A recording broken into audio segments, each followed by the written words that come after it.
વંદે માતરમ વિદ્યાર્થી મિત્રો, પાઠ 12 બંદર કી ચતુરાઈ એટલે વાંદરાની ચાલાકી. તેના શબ્દાર્થ: તાલાબ એટલે તળાવ, જામુન એટલે જાંબુ, બંદર એટલે વાંદરો, કલેજા એટલે કાળજું, શેર એટલે મુસાફરી અથવા સફર, ચતુરાઈ એટલે ચાલાકી અને ઉછલકર એટલે ઉછળીને. આપણે હવે પાઠ જોઈએ. પાઠ 12 બંદર કી ચતુરાઈ. બંદર એટલે વાંદરો, કી ચતુરાઈ એટલે ચાલાકી કે હોશિયારી. અહીંયા લખેલું છે કહાની. કહાની એટલે એક વાર્તા છે. આવી રીતે ચિત્ર અને એની સાથે લેખન આપેલું હોય એટલે એને ચિત્ર વાર્તા પણ કહેવાય. તો આપણને આ ચિત્ર વાર્તા આપેલી છે. एक तालाब के किनारे जामुन का पेड़ था.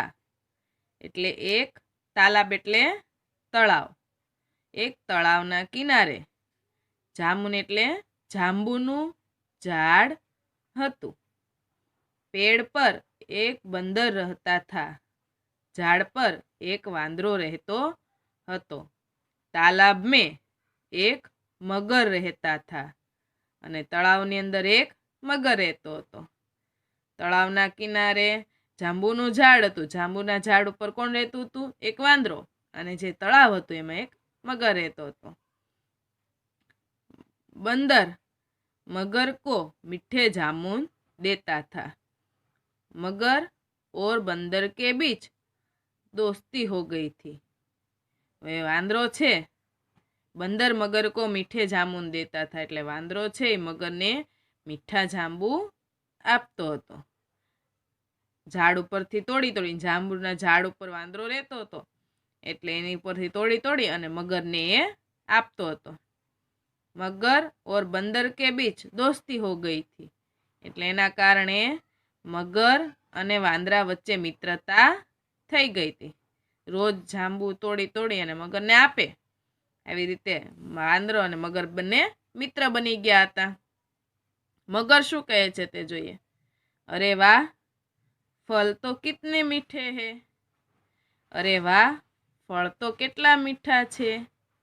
મગરને જાંબુ ખૂબ જ મીઠા લાગતા હતા.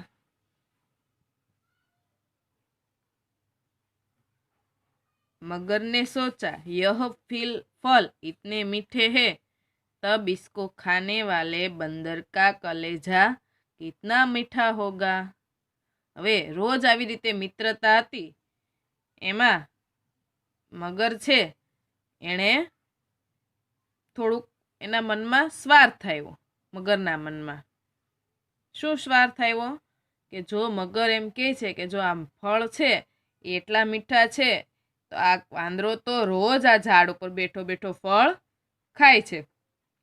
તો મગરે શું વિચાર્યું કે આ ફળ એટલા મીઠા છે તો આ એને ખાવાના વાળા વાંદરાનું કાળજું કેટલું મીઠું હશે. કલેજા એટલે કાળજું. તો એનું કાળજું કેટલું મીઠું હશે.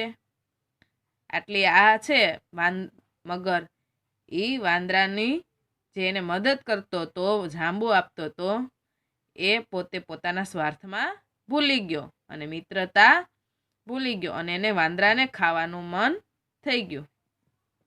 मगर तालाब की सैर करने के बहाने बंदर को अपनी पीठ पर बैठा कर तालाब के बीच ले गया.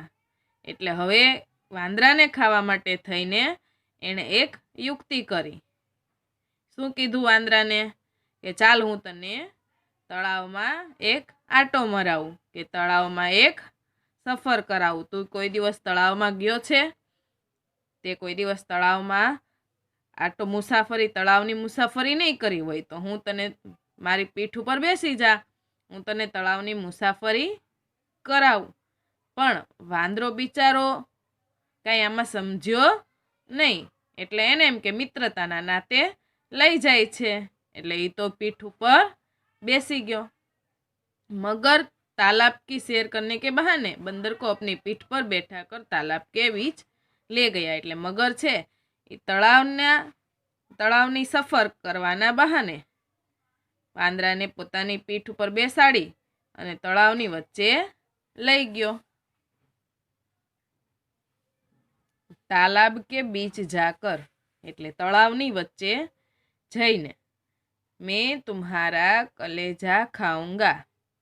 હવે બરાબર વચ્ચે તળાવની વચ્ચે જતા રહ્યા ત્યારે મગર કહે છે, કેમ કે ત્યારે તો વાંદરો કંઈ ભાગી ન શકે, પાણીની અંદરથી ક્યાંય બહાર તો ન જઈ શકે, એટલે બરાબર પેલા વચ્ચે લઈ જાય છે તળાવમાં અને પછી વાંદરાને કહે છે કે હું તારું કાળજું ખાઈશ. તો વાંદરો શું કહે છે? વાંદરો પણ હોશિયાર હતો, ચાલાક હતો, એટલે શું કહે છે? अपना कलेजा तो मैं पेड़ पर ही रख आया हूँ, मुझे पेड़ के पास ले चलो. अपना એટલે પોતાનું કાળજું, હું મારું પોતાનું કાળજું તો હું ઝાડ ઉપર જ રાખીને આવ્યો છું, મને ઝાડની પાસે લઈ જાઓ. મગરને કંઈ ઝાઝી બુદ્ધિ હતી નહીં, એટલે એણે વાંદરા એમ કીધું, પણ તારે મારું કાળજું ખાવું છે, પણ મારું કાળજું તો ઝાડ ઉપર છે. કોઈ દિવસ કોઈના શરીરથી એનું કાળજું અલગ હોય, એનું કાળજું એટલે એનું હૃદય, તો એ તો કાંઈ અલગ ન હોય. પણ મગરને ઝાઝી બુદ્ધિ નહીં એટલે એ તો સાચું માની બેઠો. बंदर बड़ी चतुराई से मगर को तालाब के किनारे पेड़ के पास लाया. वांदरो छे એ ખૂબ ચાલાકીથી મગરને તળાવની કિનારે ઝાડ પાસે લઈ આવ્યો. મગરને એમ કે સાચું કાળજું ઝાડ ઉપર હશે, ઝાડ પાસે હશે, એટલે એ તો પાછો વળ્યો કે હાલ તો ત્યાંથી તારું કાળજું લઈ લઈએ. એટલે આવી રીતે વાંદરો છે એ તો ઝાડ પાસે પહોંચી ગયો. એટલે તરત જ વહ મગર કી પીઠ પર સે ઉછલ કર પેડ પર જા બેઠા. એટલે તરત જ તે મગરની પીઠ ઉપરથી ઉછળીને કૂદકો મારીને સીધો ઝાડ ઉપર જઈને બેસી ગયો. વાપસ જા મૂર્ખ, કલેજા કहीं પેડ પર રખા જાતા હે. પાછો જા મૂર્ખ. પછી ઝાડ ઉપર ચડી ગયો. પછી તો એને તાકાત આવી ગઈ, નહીતર પાણી વચ્ચે જો બોલે તો મગર મારી નાખે. એટલે હવે તો છેડે જઈ તળાવના કિનારે જઈ ઝાડ ઉપર ચડી અને પછી કહે છે, પાછો જા મૂર્ખ, કાળજું ક્યાંય ઝાડ ઉપર રાખવામાં આવે છે? કાળજું કોઈ દિવસ ક્યાંય ઝાડ ઉપર હોય? કાળજું તો બધાયને પોતાના શરીરમાં જ હોય. એટલે આવી રીતે વાંદરા છે એ પોતે મગરથી પોતાનો જીવ બચાવે છે. આમ વાર્તાનું નામ છે બંદર કી ચતુરાઈ. હવે આપણે અભ્યાસ જોઈએ. अभ्यास. प्रश्न 1. प्रश्नों के उत्तर के लिए उचित विकल्प चुनकर विकल्प का क्रम चौरस में लिखिए. प्रश्नों जवाब माटे साचो विकल्प शोधीने विकल्पनो क्रम चौरस में लखो. 1. बंदर कहाँ रहता था? वांदरो क्या रहतो हतो? तालाब में, नदी में, पेड़ पर, घर में. तो जवाब आवशे पेड़ पर. तो त्यां आवशे क, पेड़ पर. 2. बंदर मगर को क्या देता था? वांदरो मगर ने शू आपतो हतो? तीखी मिर्च, पक्का आम, खट्टे अंगूर, मीठे जामुन. तीखू मरचू, पाकेली केरी, खाटी द्राक्ष के मीठा जांबू. तो जवाब आवशे ड, मीठे जामुन. 3. मगर बंदर का क्या खाना चाहता था? मगर वांदरानु शू खावा मागतो हतो? फेफड़े, फेफड़े एटले फेफसा, हाथ पेर एटले हाथ पग, कलेजा एटले काळजू अने पूछ, पूछ एटले पूछड़ी, कलेजा एटले हृदय पण थाय. तो साचो जवाब आवे क, कलेजा. प्रश्न 2. रिक्त स्थानों की पूर्ति कीजिए. खाली जग्या पूरो. शेर, जामुन, कलेजा, मगर. शेर एटले सफर, जामुन एटले जांबू, कलेजा एटले काळजू अथवा हृदय अने मगर. पहली खाली जग्या छे, तालाब के किनारे खाली जग्या का पेड़ था. तळावना किनारे जांबू जामुन का पेड़ था। 2 तालाब में एक खाली जगह रहता था। तो खाली जगह में आवशे मगर। तालाब में एक मगर रहता था। 3 मगर बंदर को तालाब की खाली जगह कराने ले गया। मगर वांदराने तळावनी खाली जगह करावा लई गयो। शुं करावा लई गयो? तो सफर एटले हिंदी में कहेवाय सेर। जवाब में आवशे सेर। 4 बंदर खाली जगह पेड़ पर रख आया था। वांदरो खाली जगह झाड़ पर राखीने आव्यो हतो। तो जवाब आवशे कलेजा।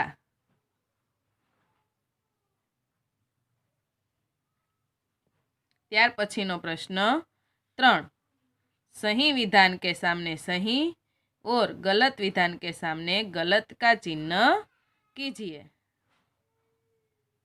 साचा विधान सामे साचानी निशानी अने खोटा विधाननी सामे खोटानी निशानी करो। 1 मगर को बंदर का कलेजा खाने की इच्छा हुई। मगर ने वांदरानु काळजू खावानी इच्छा थई। तो आ विधान साचू छे। 2 मगर और बंदर के बीच दुश्मनी थी। मगर अने वांदरा वच्चे दुश्मनी हती। खोटू। मगर और बंदर के बीच मित्रता थी। એટલે અહીંયા આવશે ગલત। 3 मगर ने बंदर को अपनी पीठ पर बैठाया। मगरे वांदरा ने पोतानी पीठ पर बेसाड्यो। तो विधान साचू सही। 4 बंदर ने चतुराई से अपनी जान बचाई। वांदराए चालाकी थी पोतानो जीव बचाव्यो। तो आ विधान साचू। प्रश्न 4 निम्नलिखित शब्दों के गुजराती शब्द लिखिए। नीचे लखेला शब्दों गुजराती शब्द लखो। तालाब तालाब एटले तळाव। कलेजा एटले काळजू। जामुन एटले जांबू। प्रश्न 5 निम्नलिखित शब्दों के हिंदी शब्द लिखिए। नीचे लखेला शब्दों हिंदी शब्द लखो। वांदरो वांदरो एटले हिंदी में कहवाय बंदर। झाड़ झाड़ ने हिंदी में कहवाय पेड़। फल फल ने हिंदी में कहवाय फल। पछी प्रश्न 6 मातृभाषा में अनुवाद कीजिए। एटले मातृभाषा में अनुवाद करो। 1 जामुन मीठा फल है एटले जांबू मीठू फल छे। 2 तालाब के किनारे जामुन का पेड़ था एटले तळावना किनारे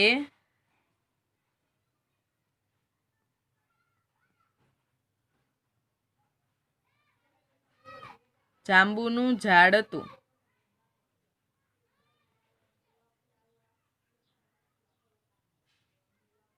बंदर का कलेजा कितना मीठा होगा एटले वांदरानु काळजू केटलू मीठू हशे।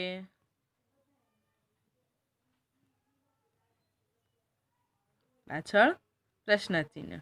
અહીં આપણો આ પાઠ 12 બંદર કી ચતુરાઈ એ પૂર્ણ થાય છે। આવજો। વંદે માતરમ।